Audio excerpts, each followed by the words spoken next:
Meena finds a civilization. Meena woke up before dawn.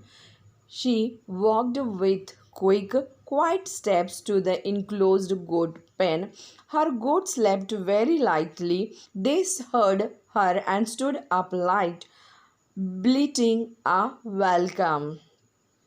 She lit the earthen lamp and milked the nanny goats. Suri, they are ready, she called as she tied the edges of a clean cloth around the milk pot's thing. Suri lifted the latch and let the goats out. Meena knew that she would now be in charge, so she cleaned the pen without worrying about the goats straying.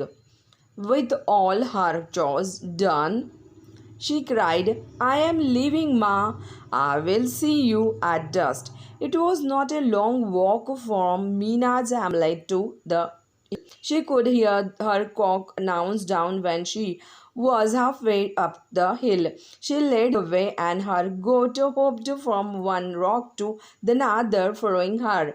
They sometimes stopped to nibble sprouting green leaves between the rocks.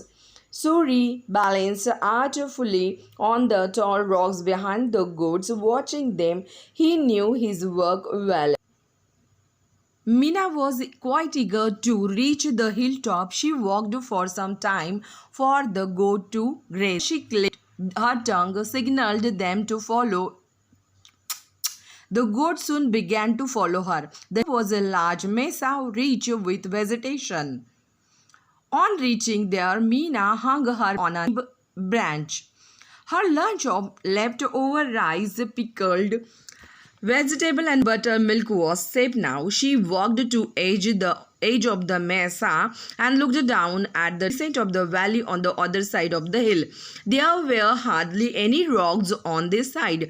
With gentle steps, Meena began walking down the sloped path like she did every morning. Her goat did not follow her. Suri knew that Meena did not want them to. She walked carefully as this side of the hill was rich with artifacts from ancient times. Her eyes surveyed the place from ancient potsherds and coins and other objects from the time of her ancestor. My people must have lived here in this valley a long time ago, she thought. My great-grandmothers, great-grandmothers, on her great-grandmothers, and even her great-grandmother must have lived here with her family.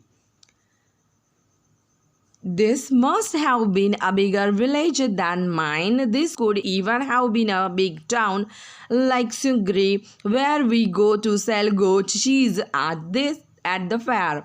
Little did Meena know that she had discovered an ancient civilization. Meena's mind worked like a budding archaeologist. She walked down to the valley thinking about what she had discovered. A long time ago, my people lived in these houses made of baked bricks. They cooked and stored their grains in a beautifully painted terracotta pots. These depicted the cows, horses, and bulls that they owned.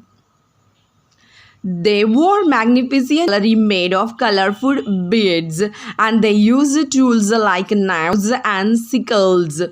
On reaching the valley, she picked up her basket of tools. Her tools would make any sensed archaeologist had mastered the art of making tools for her work.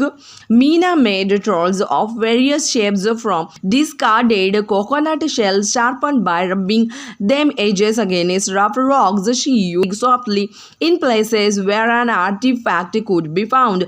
She made brushes of different sizes from coconut core and used them to brush off soil from a half-buried artifact. She made thick and fine needles from the porcupine quills usually found on the hills and used them to dig around buried objects. She made stronger mallets from pieces of discarded wood and used them to soften hard earth around an artifact. And by her work day by walking around a patch of land, surveying it carefully.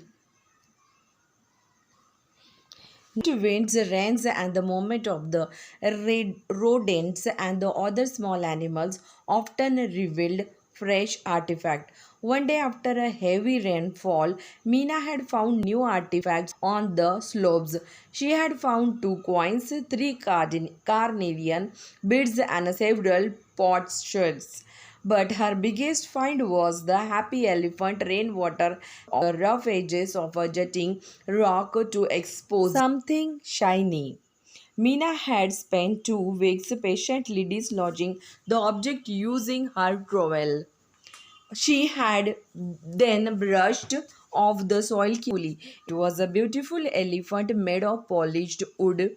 It stood majestically on an oval platform with its trunk resting on it. She named this exquisite find Happy Elephant because it appeared to be smiling. Did my great grandmothers play with this elephant? Did they worship it? Did they travel with it? Or a long time ago? Did someone gift this elephant to a girl like me? She pondered. She imagined her ancestors going about their day wondering what their life must have been like. Meena kept the elephant in the village that she had built using all her finds. Her village was a reed enclosed clearing under a large rock overlooking the valley. Nobody could spot this cleverly hidden village from the top of the hill. There were ancestor letters inscribed on the rock. Meena couldn't read the story the rock told, but she knew these old letters were saying something important. Meena's village had a small pile of coins, a collection of potsherds, and pieces of rust covered weapons and tools. On one shaded corner, there were pots that Meena had been resembling by replacing pieces together like 3D jigsaw. Oil lamps, plates, stores, jars, jugs, and a large pitoi sat there in various shapes of completion. Meena recalled the day she had found her latest discovery. In an area she had been excavating for the past few months, she had found a flat, circular terracotta object with a hole in the middle. This is to be a toy wheel, she had said to herself. I'm sure there must be a cart frame nearby. Meena was right. She had cleared the nearby soil laboriously for weeks and she found a terracotta toy cart frame in 3 pieces. Meena had dug around the pieces carefully. After loosening and clearing the surface soil with brushes, she gently pulled them out. Then she matched the edges of the pieces and stuck the card together using clay from the lake bank. Meena truly cleaned the cart with the fine brush bristles. She was curious upon seeing that the cart frame had holes on two and one large horizontal hole on the underside. She wanted to join the parts but knew that it was time to go home. She had decided to return the next day to reconstruct the cart. That's why she was in a hurry to reach the valley today. Meena began constructing the cart using wooden sticks as axle. Then she attached to it the she found earlier. She carefully carved tiny wooden sticks and placed them in the holes as a vertical stakes. The toy cart now closely resembled the one her used to transporting produce from their fields. Is this what my ancestor cards must have looked like? Meena thought. Looking at the toy cart, story swam in her head.